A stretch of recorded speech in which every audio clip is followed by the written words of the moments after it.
निसर्गोपचार तज्ञ चैंपियन बेंडले सर्वोदय निसर्गोपचार आश्रम से मैं बोल रहा हूँ। मैं आपको निसर्गोपचार के बारे में जानकारी देना चाहता हूँ। हमारे देश में जब भी निसर्गोपचार कहा जाता है तो लोग आयुर्वेद बोलते हैं, बट निसर्गोपचार यानी आयुर्वेद नहीं है। जब भी निसर्गोपचार के बारे में कहा जाता है तो लोग पंचकर्म बोलते हैं, परंतु पंचकर्म ये आयुर्वेद का भाग है। आयुर्वेद अलग है, एलोपैथी अलग है, होम्योपैथी, यूनानी, सिद्धि, निसर्गोपचार, हर पैथी अलग अलग है। मैं ये पैथी गलत है इसके बारे में नहीं मैं बोल रहा हूँ, ये सही है। हर पैथी अपने जगह में सही है, पर मैं नेचुरोपैथी का प्रोपोगंडा करना चाहता हूँ। नेचुरोपैथी के बारे में मैं आपको बताना चाहता हूँ। तो नेचुरोपैथी आयुर्वेद हमारे देश में फेमस है। नेचुरोपैथी पूरे वर्ल्ड में यूज़ की जाती है, वो वर्ल्ड में फेमस है। तो हमको नेचुरोपैथी के बारे में मालूमात करना बहुत ज़रूरी है। महात्मा गांधी ने नेचुरोपैथी का प्रचार और प्रसार शुरू किया था, बट वो अभी तक हुआ नहीं।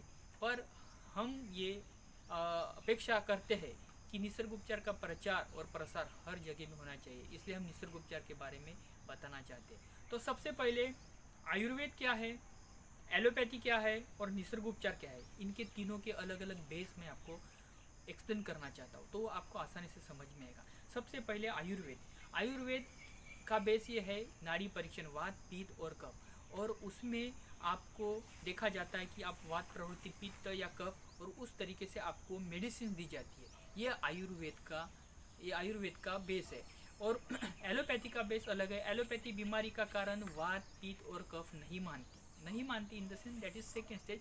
बट एलोपैथी का जो फोकस है, एलोपैथी बीमारी का कारण माइक्रो ऑर्गन्स, किसी को कैंसर होता है, टीबी होता है, मलेरिया होता है, टाइफाइड होता है, अलग अलग जो बीमारियां होती है माइक्रो ऑर्गन्स के कारण, और उसका वो बेस है माइक्रो ऑर्गन्स, और उसको मारने के लिए, उसको ठीक करने के लिए एलोपैथी में अलग अलग ड्रग्स दिए जाते हैं, मीन्स मेडिसिन दी जाती है, और उस माध्यम से ओवरकम किया जाता है।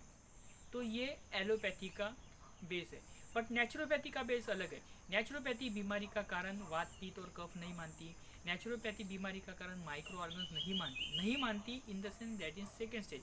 परंतु नेचुरोपैथी बीमारी का कारण हमारे शरीर में जो विजातीय द्रव्य संचित होते हैं उसको ही बीमारी का कारण मानती है, और उसको वो जो मल संचित होता है, मीन्स दूसरी भाषा में डिटॉक्सिफिकेशन ऑफ बॉडी, ये नेचुरोपैथी का मोटो होता है। यानी हमारे शरीर में जो मल संचित होता है वही बीमारी का मुख्य कारण होता है, और उसकी सफाई ये नेचुरोपैथी का मोटो होता है। एग्जाम्पल मैं आपको बताता हूँ। मलेरिया मच्छरों से होता है, तो आप कितने मच्छर मारोगे? मच्छर मारने से अच्छा है कि मच्छर जिस गंदे पानी में तैयार होते हैं उस गंदे पानी को आप हटा दो, तो गंदा पानी नहीं रहेगा, गंदगी नहीं रहेगी, तो वहाँ पे मच्छर नहीं होंगे तो आपको मलेरिया नहीं होगा। तो यानी सराउंडिंग आपको अंदर से प्यूरिफाई करना। हमारे नेचर में बहुत सारे माइक्रो ऑर्गन्स है, वो हमारे अंदर जाने से हम रोक नहीं सकते, पर अंदर जाने के बाद वैसे उनको सराउंडिंग मिलेगा तो वो बढ़ेंगे, और सराउंडिंग नहीं मिलेगा तो हमारा बॉडी उसको बाहर फेंक देगा। तो ज़रूरी है कि मुंह पे रुमाल रखने से अच्छा है कि हम अपने आप को अंदर से डिटॉक्सिफाई करें। तो यही नेचुरोपैथी का मोटो है कि बॉडी डिटॉक्सिफिकेशन करना, और मेन बीमारी का कारण होता है कि हमारे अंदर में जो मल संचित होता है। आपको समझ में आया? सबसे पहले आयुर्वेद का बेस है नाड़ी परीक्षण, वात, पित्त और कफ। एलोपैथी का बेस है माइक्रो ऑर्गन। तो नेचुरोपैथी का बेस है हमारे शरीर में जो मल संचित होता है वो बीमारी का मुख्य कारण होता है। अभी हम थोड़ा सा आगे जाएंगे। हमारे कॉन्सेप्ट यानी क्या कि जब हम बीमार होते हैं तो सबसे पहले हम किसके तरफ जाते हैं? हम डॉक्टर की तरफ जाते हैं। पर डॉक्टर की तरफ जाना ये चौथे नंबर पे, डॉक्टर की तरफ जाना in the sense that is treatment, चिकित्सा। चार बातें होती है, चार स्टेप होते हैं। पहले होती है ऋतुचर्या, दिनचर्या, पथ्य, और चौथे नंबर पे चिकित्सा यानी ट्रीटमेंट, डॉक्टर की तरफ जाना।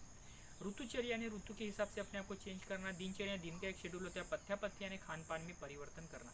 इस माध्यम से आप बड़े से बड़े बीमारी, डिजीज, डिसऑर्डर, एक्यूट और क्रॉनिक को आप कंट्रोल कर सकते हैं। अगर नहीं होती तो फिर चौथे नंबर पे है चिकित्सा यानी डॉक्टर की तरफ जाना, यह चौथे नंबर पे है। हम कब डॉक्टर की तरफ जाते हैं? पहले ही डॉक्टर की तरफ जाते हैं। अभी यहाँ पे जैसे मैंने 4 स्टेजेस बताए, ऋतुचर्या, दिनचर्या, पथ्य और चिकित्सा ये चौथे नंबर पे क्यों है? क्यों हमें पहले चिकित्सा जाना चाहिए? इसका कारण यह है कि आप अगर चिकित्सा लेते हैं तो आपको तुरंत आराम मिलता है, पर आपका लाइफ स्पैन कम हो जाता है। इसीलिए चिकित्सा ये चौथे नंबर पे। मैं एग्जांपल बताऊँ, बताता हूँ। एसिडिटी के लिए मार्केट में बहुत सारी मेडिसिन है, पर एसिडिटी के लिए अगर ज़्यादा मेडिसिन हो गई तो उसके साइड इफेक्ट से हमको अल्सर हो सकता है, हार्ट का प्रॉब्लम हो सकता है, स्किन के डिजीज़ हो सकता है, आंखों के प्रॉब्लम हो सकते हैं, उसके बहुत सारे प्रॉब्लम हैं। इसीलिए चिकित्सा ये चौथे नंबर पे है। सर्दी और खांसी के लिए अगर ज़्यादा मेडिसिन लेंगे तो फ्यूचर में हमें दमा अस्थमा हो सकता है। इसीलिए चिकित्सा ये चौथे नंबर पे है। Got my point? तो आपको समझ में आया कि चिकित्सा ये चौथे नंबर पे क्यों है। थोड़ा सा हम आगे जाना चाहते हैं, फिर आप समझो कि ये नेचुरोपैथी में लोग स्वास्थ्य को कैसे प्राप्त करते हैं। तो आप नेचर में देखो, नेचर में गाय बैल भेड़ बकरी जो भी जानवर होते हैं वो बीमार होने के बाद किसी डॉक्टर की तरफ नहीं जाते। जब वो बीमार होते तो सबसे पहले अपना खान पान छोड़ देते हैं और वैसे ही 2-3 दिन बैठे रहते हैं और वो पूर्ण रीति से ठीक हो जाते हैं। कैसे वो पूर्ण रीति से ठीक हो गए? उनका बॉडी उनको ठीक करता है, उनके बॉडी में उनको ठीक करने की शक्ति होती है, उसको हम रोग प्रतिकार शक्ति, जीवनी शक्ति, इम्यूनिटी पावर बोलते हैं। वो माध्यम से वो पूर्ण ठीक हो जाते हैं और फिर अपने काम चले जाते हैं। तो वही रोग प्रतिकार शक्ति, जीवनी शक्ति, इम्यूनिटी पावर तुम्हारे हमारे पास है ना, तो हम क्यों उसके तरफ ध्यान नहीं देते? मैं आपको बताना चाहता हूँ कि आपका स्वास्थ्य आपके अंदर में, आपका बॉडी आपको ठीक करता है, उस तरीके से आप नेचुरोपैथी में ठीक होते हैं। सवाल ये है कि जब हम अलग अलग पैथियों में जाते हैं तो हमें डॉक्टर्स मेडिसिन देते, इंजेक्शन देते, सलाइन लगाते वगैरह वगैरह, तो फिर नेचुरोपैथी में क्या करते हैं? तो नेचुरोपैथी में क्या करते हैं समझ में आने के लिए मैं आपको थोड़ा एग्जांपल देना चाहता हूँ। अगर एक घर है, उसको बनाना है या वो बना दिया गया है और वो फूट गया है, तो उसको मेंटेन करने के लिए अगर मिट्टी का है तो मिट्टी का यूज़ करते हैं और सीमेंट का है तो सीमेंट का यूज़ करते हैं। उसी तरीके से हम जिन एलिमेंट से बने हुए हैं उनका इस्तेमाल नेचुरोपैथी में करते हैं। हम किन एलिमेंट से बने हुए हैं? हम पृथ्वी, जल, अग्नि, वायु, आकाश, इन तत्वों से बने हुए हैं, तो उनका ही हम यूज़ यहाँ पे करते हैं। इंग्लिश में कहते हैं mud therapy, hydrotherapy, chromotherapy, space therapy, air therapy. मिट्टी की चिकित्सा, पानी की चिकित्सा, हवा की चिकित्सा, सूरज की चिकित्सा और लंघन चिकित्सा, इस माध्यम से हर प्रकार की बीमारी, डिजीज, डिजॉर्डर, एक्यूट और क्रॉनिक को हम कंट्रोल कर सकते हैं। ये नेचुरोपैथी का बेस है। यानी कि नेचुरोपैथी का बेस कैसा है? बीमार होने के बाद दौड़ धूप करने से अच्छा है कि हम बीमार होना ही नहीं चाहिए, ये यहाँ पे दिया हुआ है। हमारे यहाँ पे डायबिटीज़, हाई बीपी, हर प्रकार के लोग यहाँ पे आते हैं और स्वास्थ्य को प्राप्त करके जाते हैं, उनको बहुत फ़ायदा होता है। तो नेचुरोपैथी को अपनाओ, नेचुरोपैथी की तरफ मुड़ो, क्योंकि महात्मा गांधी ने नेचुरोपैथी के बारे में बताया। अब की बार नेचुरोपैथी अब की बार नेचुरोपैथी उपचार हमको करना है, इस बातों की तरफ हमें ध्यान देना है। आपने अगर पसंद आया है तो आप उसको लाइक कीजिए, सब्सक्राइब कीजिए, बेल आइकन दबाइए, ताकि हम आपको और भी बहुत सारे नेचुरोपैथी के बारे में, हर बीमारी से रिलेटेड हम आपको रिलेटेड इन्फॉर्मेशन